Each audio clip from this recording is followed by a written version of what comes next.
Olá, amigos de Safras e Mercado, sou o jornalista Alessandro Carvalho. Hoje é segunda-feira, 26 de dezembro, estamos começando mais um Conversa com Analista. Já cumprimento o meu colega consultor de Safras e Mercado para o mercado de café, que é o nosso tema de hoje, Gil Barabás. Tudo bem, Gil? Tudo bem, Alessandro? Tudo tranquilo? Natal tranquilo, em paz? Natal tranquilo, em paz. E contigo também? Tudo jóia, tudo tranquilo também. Já estamos começando hoje. E hoje é um dia legal para a gente fazer esse bate-papo, que na semana passada a gente fez a retrospectiva do ano de 2022 no mercado de café. E já prometemos na semana passada que nesta semana a gente faria um novo material com a perspectiva para o ano de 2023. E é para isso que estamos aqui no dia de hoje, que é um dia propício para isso. Hoje a gente não tem bolsa de Nova York, muitas bolsas também de outras culturas fechadas pelo mundo, em observação ainda ao Natal. E não tendo isso, a gente fica mais tranquilo para poder fazer um vídeo assim, né, Gil? Antes de te lançar a primeira pergunta, digo para você que não se inscreveu no nosso canal, Safras TV, inscreva-se, ative as notificações. Todos os dias a gente tem um vídeo novo para você, inclusive nessa semana meio morta entre Natal e Ano Novo. Todos os dias a gente tem material novo no nosso canal.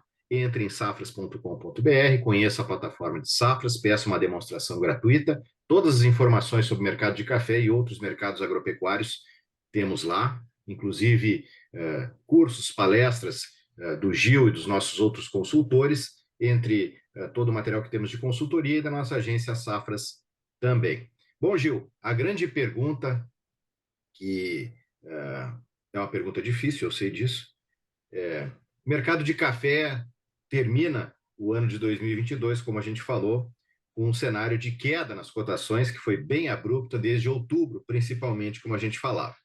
E agora, 2023, Gil, para que lado vai esse mercado? Será que tem chance de recuperação? Ou a gente vai ver ainda o mercado pressionado? Olha, Alessandro, eu vou até compartilhar aqui a tela para a gente olhar um pouquinho para ficar olhando o que aconteceu em 2022 para a gente tentar inferir o que pode acontecer em 2023, né? Essa é a Vai ser um ano. plataforma, ó. Fique Ó, ligado, essa é a plataforma de safras. essa plataforma Safras aqui, a evolução dos preços em Nova York, né, que é a referência internacional para o preço de café, a gente viu que foi bastante volátil e caracterizado por uma queda acentuada. Começou num patamar, terminou no outro bem mais baixo, né? Em cima disso, que a gente pode esperar para 2023?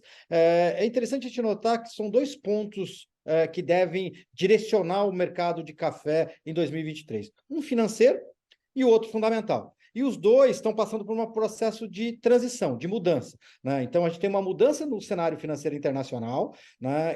Ainda em curso, ela já começou em 2022 e ela deve persistir em 2023, e 2023 ainda com aquela questão da sombra de recessão, enfim, isso deve trazer ainda volatilidade. Os mercados estão, o fluxo financeiro ainda está em transição, os mercados ainda estão se reequilibrando dessa mudança de juro baixo para juro alto, de inflação alta e combater a inflação, de desaceleração na economia mundial, né? E daí esse reequilíbrio dos ativos financeiros, que naturalmente mexe com o lado financeiro e vai mexer com commodity, com café, com dólar, enfim, isso traz volatilidade. Esse é um ponto, né? E o outro ponto é fundamental. A gente também está passando por um processo de transição fundamental no mercado de café. A gente vem de 2 anos, 21 e 22, de quebra de safra, ou de safra abaixo do potencial do Brasil, principalmente de arábica, e existe uma promessa para 2023 que você vai ter uma safra cheia, né? E a gente não está falando especificamente de Cunhão, está falando de arábica, né? Então, existe uma mudança. Você vem de 2 anos de aperto na oferta por conta de produção menor de arábica no Brasil e cria uma expectativa, um cenário, uma promessa que você vai ter uma safra cheia no Brasil em 2023. Esse vai ser o determinante. A questão financeira, ela vai trazer volatilidade, principalmente no começo, esse primeiro semestre, ela deve trazer muita volatilidade. Mas o direcional do mercado é fundamental e o direcional do mercado, ele está linkado ao tamanho da próxima safra brasileira. Então, quer dizer, esse vai ser o determinante do mercado para 2023. Se a gente começar o ano com um clima bom para aquele período ali de formação propriamente dos grãos, depois do pós-florada, dá para se imaginar um mercado que não terá fôlego para avanços significativos nos preços, com o mercado justamente olhando para uma safra brasileira boa. Então, Gil. É bem isso, é bem isso. O que fez o preço cair? Foi justamente essa expectativa de safra cheia no Brasil. Se confirmar esse cenário, e o que você falou é o próximo ponto de inflexão do desenvolvimento da safra, que é a granação no começo do ano, né? E a gente está falando de arábica, né, que eu frisei anteriormente. Se tiver chuvas, uma boa granação, um bom sinal em relação às lavouras, melhor granada por conta do clima favorável, você vai confirmando aquela primeira impressão que veio do visual das floradas. E daí, lógico, você tira a força do mercado reagir. Agora, qualquer sinal diferente desse, um sinal que comece a colocar em xeque a produção brasileira do próximo ano, de arábica, você permite aí uma reação no preço, né? Então, quer dizer, o determinante é o tamanho da safra brasileira. Hoje, o quadro é um quadro de acomodação negativa, esperando a confirmação da safra brasileira. O que muda isso? Só se por acaso o mercado entender, não veio uma safra cheia, você vai ter problema, e existe espaço para isso. Existe, que nem você falou, a florada, depois vem a colheita, e no meio do caminho ainda tem o inverno. A gente não pode esquecer que o inverno pode mudar todo esse quadro aí. Então, quer dizer, ainda tem fatores para confirmar ou não esse cenário desenhado no final de 2022 para 2023. Mas o determinante é o tamanho da safra brasileira e, até o momento, o quadro está favorável e isso explica por que o preço está baixo. Então, para você mudar esse quadro, você tem que mudar esse sentimento fundamental e daí isso envolve colocar em xeque esse cenário de safra cheia de arábica no Brasil em 2023, que por enquanto ainda não existe. Gil, vamos citar aqui uns dados divulgados pelo relatório semestral do Departamento de Agricultura dos Estados Unidos, que ele ilustra bem o cenário que existe neste momento de um superávit na oferta previsto para 2022 e 2023. O departamento apontou a produção mundial em 172,75 milhões de sacas, com um aumento de 6,6 milhões de sacas em relação à safra anterior, com um consumo crescendo para 167,9 milhões de sacas, mas crescendo apenas 800 mil sacas, contra um aumento na produção de 6,6, reiterando esses dados. Ou seja, há a previsão de um superávit, uma sobra na oferta em relação à demanda de 4,8 milhões de sacas. Esse é um dado baixista, digamos assim, né, Gil? Porém, o dado que eu gostaria de comentar é que 6 meses antes, o superávit previsto era de 7,9, né? Uhum. Ou seja, o superávit diminuiu de 7,9 para 4,8. Não sei até que ponto isso pode ser um fator aí um pouquinho assim de alento ou de suporte para os preços, tipo, vai sobrar, mas não é tanto, né? Não sei como é que você avalia isso, Gil. Sim, eu creio que é um fator que desenha aí um suporte, um limite para a queda nos preços. Quando a gente está olhando para 2023, a gente está olhando para a safra 23-24, quer dizer, essa que o Brasil começa a colher na metade do ano que vem. Esse é o determinante do mercado. O que o relatório do USDA trouxe é a fotografia de 22-23, essa safra que a gente acabou de colher, né? E ele de junho para dezembro, o que ele fez? Ele diminuiu a produção mundial, ele diminuiu o superávit. Tinha um superávit que nos falou de 6, 7 milhões, ele trouxe 7,9. 7,9. Quase 8 milhões, ele trouxe para 4 milhões, isso? Quase 5. Quase 5 milhões. Então, quer dizer, houve um corte. E esse corte, ele se concentra no quê? Na produção de arábica. Então, o que ele disse de um relatório para outro? Vai ter menos sobra de arábica. Isso cria um fundo para o preço do arábica. Porque o que está sendo cortado é a produção de arábica. E daí ele cortou a produção da arábica na Colômbia, cortou a produção da arábica no Brasil. Então, quer dizer, você teve um cenário de menor oferta de arábica. E daí explica muito dessa valorização relativa do arábica em relação ao robusta conilon, né? E isso carrega o quê? Um ponto que é interessante, né? Que por mais que você tenha aí essa situação aí de superávit, os estoques mundiais ainda estão, principalmente se você pegar Brasil, que é o determinante, né? Os estoques são relativamente baixos. Você tem uma folga, uma relação estoque-consumo, que não é uma relação estoque-consumo muito tranquila. Ela é perto dos 20%, ou seja, é um sinal ali que não indica muita folga, né? E principalmente uma carência de arábica em comparação ao conilon. Então, isso exige o seguinte, tá, você tem um cenário que tem um pouquinho de folga, mas para você recuperar estoque, principalmente recuperar estoque de arábica e permitir uma aproximação da curva de preços dos dois cafés, arábica e robusta, você tem que ter uma safra cheia de arábica no Brasil no ano que vem. Então, de novo, direcionar essa safra cheia do Brasil. Né? Então, quer dizer, ele piorou a situação da arábica e exige ainda mais que você tenha uma safra cheia de arábica no Brasil no ano que vem.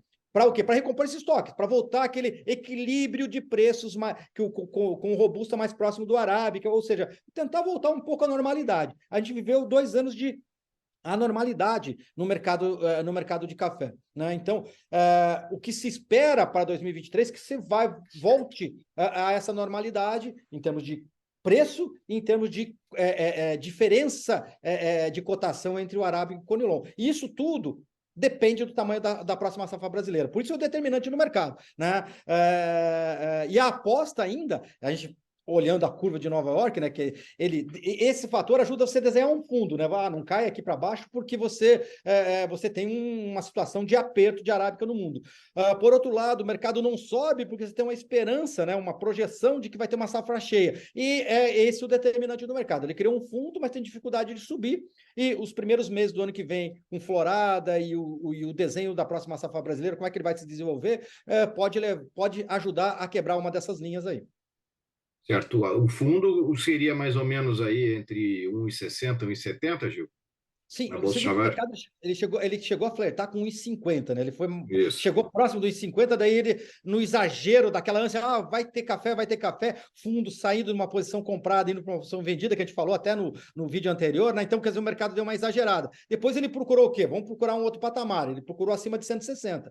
E daí ele vem se sustentando acima de 160. Mas ele não tem muita força para ir acima do 170, né? Então, ele vai um pouquinho, mas não tem tanta força para avançar. Eu diria que essa seria a linha, talvez chegando um pouco mais até 1,80, dependendo do que vier, e ele vai volatilizando em cima daquele financeiro, mas ainda carente de novidade fundamental. O que ele tem de fundamento é de acomodação negativa, esperando a chegada da safra física. Né? No meio do caminho, ele pode mudar essa percepção, daí você tem um pouco mais de força para o preço reagir, se for uma percepção negativa em relação à próxima safra brasileira. E para romper para cima 1,80 ou o que seria bom para o produtor chegar perto dos 2 de novo ali, né? $2 por libra-peso, aí teria que ter algum problema, né? Problema Tem que mesmo ter fundamento, produtivo. tem que ter fundamento, tem É. que ter fundamento. Porque é o seguinte, por mais que você tenha volatilidade financeira, do lado da demanda você também não tem força. Por quê? Aquilo que você falou, a demanda está fraca. E os próprios números do Departamento de Agricultura dos Estados Unidos, eles indicaram isso, o crescimento do consumo é muito baixo, né? Você tem até queda em alguns destinos importantes. Então, quer dizer, você tem um cenário macroeconômico de desaceleração da economia, né? Ela andar mais lenta, e isso aí é muito concentrado Europa e Estados Unidos, onde se concentra o consumo mundial de café. Então, o cenário de consumo, de perspectiva de consumo para o café para 2023, e principalmente para o primeiro semestre de 2023, porque se espera, a partir do segundo semestre, começar a mudar um pouquinho essa percepção para jogar para 2024 alguma melhora. Mas o primeiro semestre vai ser extremamente desafiador nesse sentido. Né? E isso aí, ele também ajuda a segurar, a limitar as investidas de alta no preço, porque você não tem o apoio da demanda. Certo, Gil. Bom, para a gente encaminhar o final desse nosso vídeo, Gil, qual seria a recomendação para o produtor aí nesse começo de ano? Qual a estratégia? Como é que ele deve lidar com o mercado nesse momento, que é um momento difícil, né? Porque o produtor viu aquele preço que nem a gente falou no último vídeo, chegando lá, o produtor mirando como um sonho os R$ 2.000 e vê hoje o preço mais naquela linha dos R$ 1.000, isso levando em conta os arábicas aí de melhor qualidade, né, Gil? Qual é a recomendação, a dica para o produtor? Olha, é um ano que vai ser extremamente desafiador, porque você vai ter. Vamos pegar o que a gente tem para esse ano de 2023, que vai começar daqui a alguns dias. Você tem uma troca de governo interna, isso aí traz instabilidade, né? E mexe com variáveis e mexe com preço. Né? Então, isso aí é importante monitorar, né? Porque daí é o peso financeiro, principalmente de câmbio, o que pode trazer e o que pode influenciar de preço. Você tem lá fora uma transição no fluxo internacional, né? Que também pode trazer e você tem incerteza em relação fundamental, principalmente do tamanho da próxima safra brasileira, né? Isso aí pode trazer mudanças no preço. Então, diante disso, eu acho que uma postura mais cautelosa por parte do produtor seria interessante. Ele continuar monitorando, porque o determinante é o tamanho da safra brasileira, então ele continuar monitorando os sinais em relação à próxima safra brasileira, enquanto isto, ele ir gradativamente tentando aproveitar aí alguns repiques de preço. Se Nova York der uma melhorada nos preços, se o dólar der uma melhorada nos preços, ele vai aproveitando gradativamente. Eu acho que essa seria uma boa estratégia, principalmente para esse início de 2023, né? Monitorando o tamanho da safra brasileira e aproveitando esses repiques para ir gradativamente incorporando um pouquinho mais de preço nos preços, um pouco mais aproveitando um pouquinho essa melhora nos preços para ir colocando receita dentro da mochila dele, né? Eu acho que essa seria uma estratégia. Mas lento, gradual, nada de exagerar na dose, porque você tem muita coisa daqui até a chegada da próxima safra. Então, quer dizer, saber dosar esse espaço de tempo, mas ao mesmo tempo que você está dosando, sabendo aproveitar o que o mercado está te oferecendo. Gil, muito bom, muito obrigado. Tenho certeza aí que o pessoal vai aproveitar esse material aí para conduzir, já se programar para o começo do próximo ano. Gil, uma boa semana para ti e já um feliz 2023, viu? Para ti e para quem está nos assistindo, claro. Um abraço. Abraço, Alessandro. Também um bom resto de semana, um bom resto de ano, um excelente 2023 para você e para todo mundo aí. Nos encontramos no começo do ano que vem. É Em isso outro aí. vídeo. Um abraço, Gil. Abraço.